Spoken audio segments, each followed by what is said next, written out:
Well, welcome back to Texas Practice. Joining us now is defensive ends coach Oscar Giles. And before you were a coach, Oscar, you played for the University of Texas, and you've played in this game at the Cotton Bowl. Describe your experiences as a player. It's a great experience. It's funny. I remember the head coach, David McWilliams, was my head coach. He said, you're gonna jump a little higher, run a little faster, tackle a little harder. But it's still a football game. And that's what our kids have to realize. It's still a football game, and I think our kids are looking forward to it.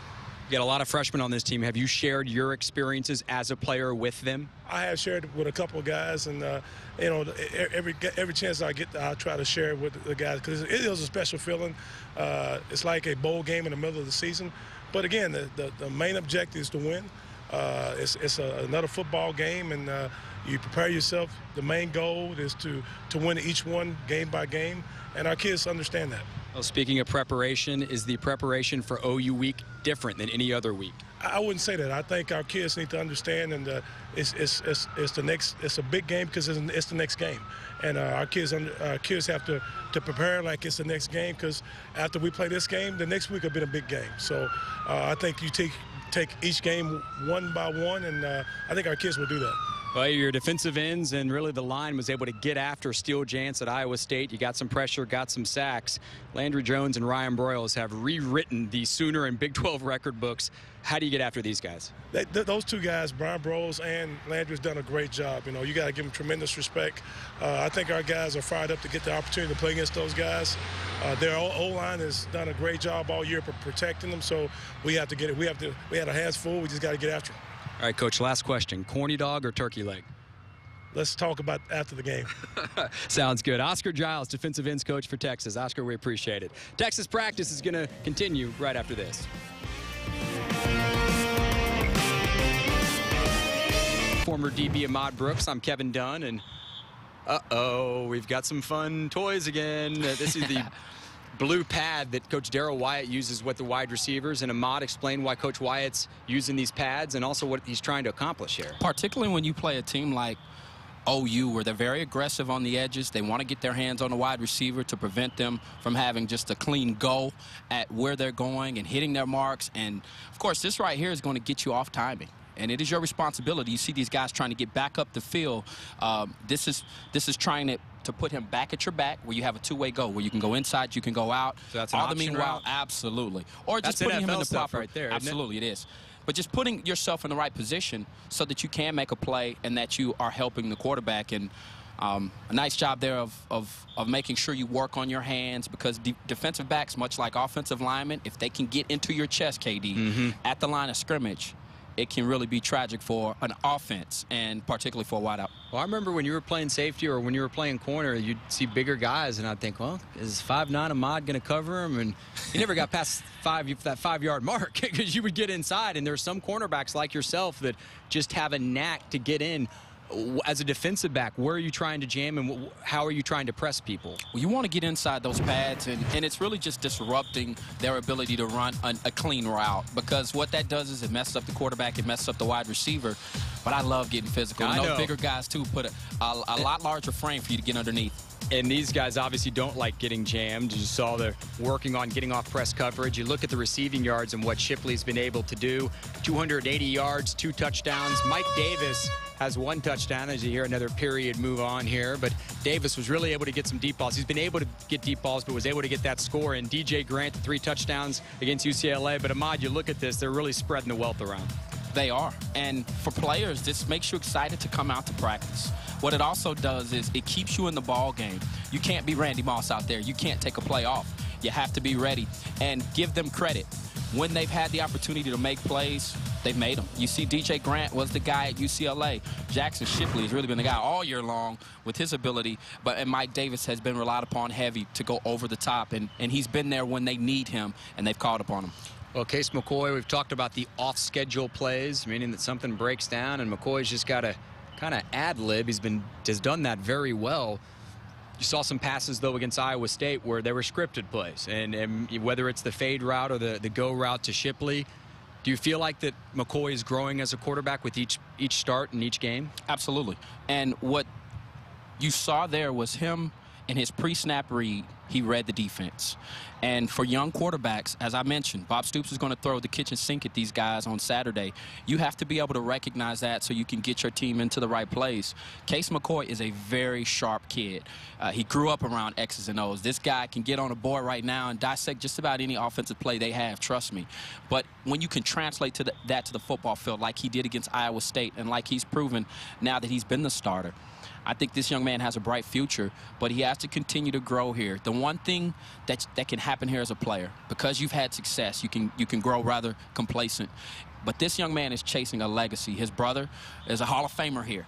And so I think for him, yeah, I'd keep a picture of my brother in my locker just to make sure I'm constantly motivated to be the best here and not just be good, but be great. And I think that's where he's continuing to strive. Well, we've talked about how you see another number 8, Jackson Shipley, wearing number 8. Case McCoy didn't have the option to wear his brother's number because it's retired. 12's up there with 20 and 34 and 10. So shows you obviously the lineage and the legacy that Case McCoy has, but he's made a name for himself so far this year and really has done a nice job. I think Brian Harsin and Major Applewhite have done a nice job too of bringing these quarterbacks along. You know, you look at the game plan, and you and I have rewatched the game, and watching the Iowa State game, you mentioned it, how they've set these quarterbacks up to succeed, and they've not put them in bad spots. And they're frank with them. And I think when you have a coach, it's like any boss that you have. If they tell you what they're expecting from you. Yeah. If they tell you, if you're not ambiguous about the situation and you're confused about what your role is, it helps you come out and play well. Brian Harsin and Major Applewhite are two guys that are very frank. They speak to the players as though they are young men. And that's what I love about this, because you see that confidence out on a football field. Everybody knows their roles. And these two guys know their role. They've shared the rock. They've shared the responsibility of being a quarterback here. And frankly, I believe much like the spread offenses kind of caught fire, I think playing two players at that position in years to come is going to be something that teams do. Why not? If you have two competent quarterbacks like Texas has, it just makes sense. They're both efficient in their packages. They're effective. It makes a lot of sense. But Harsin and Major Applewhite have been frank with these players and also critical. And that is a tough thing, to be able to build and then break and then build back up. And you have to have a very good touch as a coach. And both of them have shown that. Well, this is the first time since 1997, and John Makovic and I believe offensive coordinator Gene Dahlquist was still there, that Oklahoma has had to face a different offense and has really had to look at two different coordinators in Harsin and Major Applewhite. We'll be curious to see how Brent Venables and longtime Texas assistant Bobby Jack Wright, the co-defensive coordinators, will handle it. I want to ask you about Josh Heupel as we take a look at quarterbacks right now. Josh Heupel was a quarterback at Oklahoma, very cerebral. You watch he and Major go back and forth. They were pretty much calling the games because they audibled at the line of scrimmage 80% of the time. Heupel was a quarterback. Heupel was a play caller. What kind of an offensive guy is he? Well, I think, first off, he's a competitor. And you know that he's going to give his team the best chances to win. He's going to try to confuse the defense, particularly when you have a defense like Manny Diaz that's going to dictate the tempo. They want to bring it to you and put it at your table and say, this is what you're eating. And so Josh Heupel is going to be playing the mind games. It'll be him and Manny Diaz going hard at it as he's calling plays, and Manny Diaz is trying to prevent that. But they're also going to play with heart. This young man didn't have a lot of talent, Josh Heupel. I mean, honestly, he didn't. He didn't have a lot of rides. You better believe when the game was on the line, he was going, in those clutch moments, perform well. And that's what he's grown a reputation for. This will be his first game also calling in this big game. And these plays just mean a little more when you do it in this game. So it'll be exciting to see how everyone responds. But Texas Manny Diaz has been sharp the first 4 weeks of the season. I want you to talk about the story of when you intercepted Josh Heupel at the end of the '99 game. You didn't know it was an interception. Why? Well, I intercepted it near the tunnel, so that was OU side, and I didn't hear our cheers immediately when I got up. So it's that obvious on the field where you couldn't hear anything? Absolutely. Wow. Absolutely. And I look over, and about that time I heard it, I saw all of our fans on the opposite end actually cheering. And this is what makes this game just so special, because it's unlike any other rivalry, and like I said, it's played on a neutral site. We don't have a home-and-home game, which also adds to the hype, because you're going to have the same amount of fans on opposing teams every year. So I'm just excited for it, and I know these two quarterbacks we're watching right now, they have dreamt about this all their lives, particularly Case, watching his brother. Yeah. And being a part of that and actually knowing what it's like.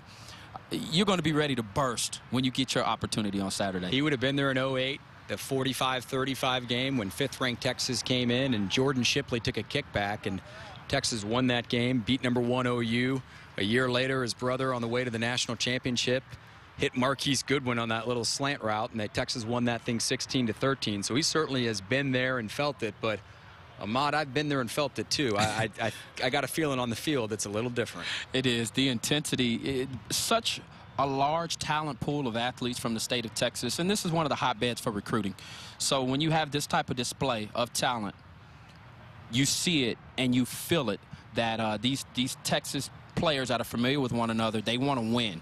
But you're going to see every pro scout there. I told you, when you walk out on the field, every pro team is usually represented at this game, particularly when it's a top 10 matchup. Do you see that as a player? Here. Absolutely. You're watching it as they watch you. You do, yeah. Yeah, I mean, and why wouldn't you? You know, your goals, most people here, their goal is to play at the next level. And you will be given the opportunity to really make some headway this weekend when you play OU. I don't know what you're saying, like this is a big recruiting battle. I mean, it's not like Oklahoma recruits Texas. Oh, wait a minute. They have 57 Texans on their roster. Texas does have 3 kids from Oklahoma on their roster. You're taking a look at the Cotton Bowl. Johnny Walker caught a touchdown pass there in '89. Stoney Clark tackled James Allen. Texas practice continues after this.